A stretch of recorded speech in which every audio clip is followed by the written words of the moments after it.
नमस्कार दोस्तों, स्वागत है आपका कथा सागर में। और मैं आप लोगों को श्रीमद् भागवत महापुराण के हिंदी रूपांतरण यानी कि सुख सागर की कथाएं सुनाती हूँ। आज मैं आपको सुनाने जा रही हूँ सुख सागर के तृतीय स्कंद का 22वां अध्याय। इस अध्याय में स्वयंभुव मनु की पुत्री देवहूति से कदर्म मुनि का विवाह संबंध दिया गया है। तो कथा शुरू करने से पहले एक बार भगवान की चरणों में झुककर उनसे आशीर्वाद लेकर प्रेम पूर्वक उनमें अपना ध्यान लगाकर एकाग्रचित होकर इस कथा को सुने। लेकिन कथा शुरू करने से पहले मैं एक बार फिर से आप लोगों को ये बता दूं कि ये जो सारी बातें हो रही हैं वो मैत्री जी और विदुर जी के बीच में हो रही हैं। विदुर जी बहुत ही उत्सुकता से और मैत्री उस प्रश्न के संदर्भ में उनको कथा के रूप में उस प्रश्न का उत्तर बताते हैं। तो पिछले के अध्याय में हमने ये जाना था कि कदर्म मुनि विष्णु जी की तपस्या करते हैं, जिससे विष्णु भगवान प्रसन्न होकर उनको वर देते हैं और बोलते हैं कि ठीक चौथे दिन स्वयंभू मनु तुमसे मिलने आएंगे। और ठीक वैसा ही होता है। चौथे दिन स्वयंभू मनु आते हैं और दोनों के बीच में बातें होती हैं, जिस पर कदर्म मुनि स्वयंभू मुनि को ये कहते हैं कि आपकी जो भी आज्ञा होगी उसको मैं निष्कपट हृदय से पालन करूंगा। तो ये सारी बातें जो है वो मैत्री जी कहते हैं विदुर जी से, और फिर ये बताते हैं कि महात्मा कदर्म मुनि के इस प्रकार कहने पर स्वयंभू मनु संकुचित से हो गए। लेकिन शांत भाव से उन्होंने यह कहना आरंभ किया कि हे मुनीश्वर, आप जानते हैं कि ब्राह्मण, क्षत्रिय, वैश्य, शूद्र इन चारों को ब्रह्मा जी ने अपने अंगों से ही उत्पन्न किया है, और ब्राह्मण उनमें श्रेष्ठ विद्या और तप से योग युक्त तथा शांत भाव का होता है। मैं कौन हूँ यह भी आप अपनी योग्यता से समझते होंगे, परंतु मैं जिस कार्य के लिए आया हूँ वह आप नहीं जानते होंगे। ये सारी बातें स्वयंभू मनु कदर्म मुनि को कहते हैं, कदर्म ऋषि को। फिर अपनी बात को आगे बढ़ाते हुए कहते हैं कि हे ब्राह्मण, आज आपको देखते ही मेरे सब संदेह दूर हो गए। आपने मुझसे प्रीति प्रकट कर मेरी बड़ी बड़ी रक्षा की है। मैं आप जैसे महातपस्वी के चरणों की धूलि को अपने मस्तक पर धारण कर यह निवेदन करता हूँ कि मेरी यह एक कन्या है जिसे मैंने बड़े स्नेह से पाला है। अब इसके विवाह के लिए मेरा चित्त बड़ा व्याकुल हो रहा है। आप मुझ ऐसे दिन चित्त वाले का वचन सुनने योग्य हैं। मेरे 2 पुत्र भी हैं, प्रियव्रत और उत्तानपाद। नारद जी से मैंने आपकी बड़ी प्रशंसा सुनी है, और इस कन्या ने भी जब से आपके गुणों को सुना है तब से इसने आपको अपने हृदय में वर्णन भी कर लिया है।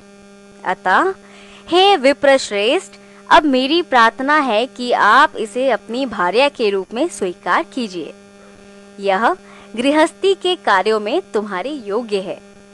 मतलब कि उनको कह रहे हैं कि अब आप इनको पत्नी के रूप में स्वीकार कर लीजिए।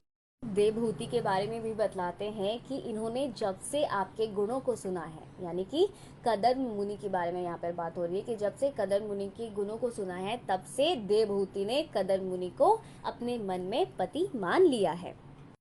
और इतनी सारी बातें कहने के बाद वो उनसे विनती करते हैं, उनको कहते हैं कि बहुत ही श्रद्धा से मैंने अपनी बेटी को, मैंने अपनी पुत्री को तुम्हारे पास लाया हूँ, अब तुम इसको स्वीकार करो।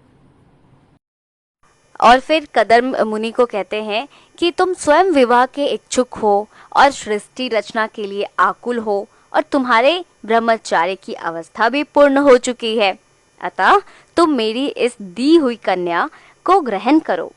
स्वयंभू मनु की इस बात को सुनकर कदर्म मुनि ने उनकी कन्या देवहूति से विवाह कर लेना स्वीकार कर लिया, और देवहूति के रूप, गुण, शील और सदाचार की स्वयं ही बहुत प्रशंसा की। अपनी बुद्धि से श्री विष्णु जी का ध्यान करते हुए चुप हो गए, तो उनके उस आचार को देख एक मुस्कान के साथ देवहूति का भी चित्त लोभ गया, और उसकी माता ने भी प्रसन्नता प्रकट की।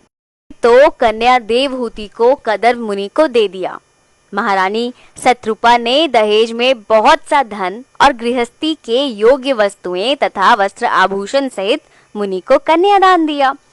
उसके पश्चात कन्या वियोग से राजा रानी आंसू छोड़ते हुए कन्या देवहूति को हृदय से लगा बहुत सा उपदेश दे अपने नगर बहर्समतपुरी लौट गए।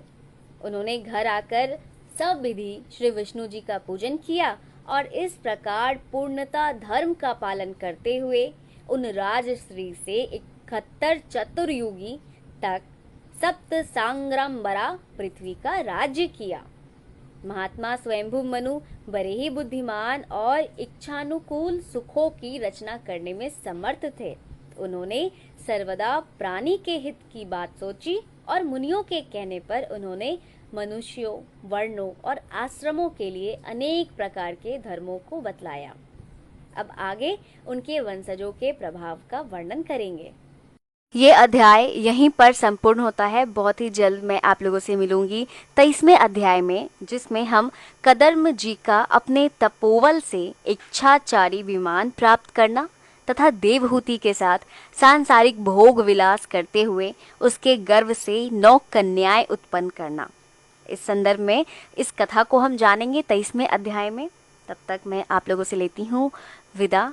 आप लोग अच्छे से रहिएगा, अपना ख्याल रखिएगा, स्वस्थ रहिएगा और अच्छी अच्छी बातों को शेयर करने में बिल्कुल भी पीछे नहीं हटिएगा। जितना ज़्यादा से ज़्यादा हो सके उतना इस वीडियो को शेयर कीजिएगा। भगवान आप सबकी मनोकामनाओं को पूर्ण करे। ओम शांति, ओम शांति, ओम शांति।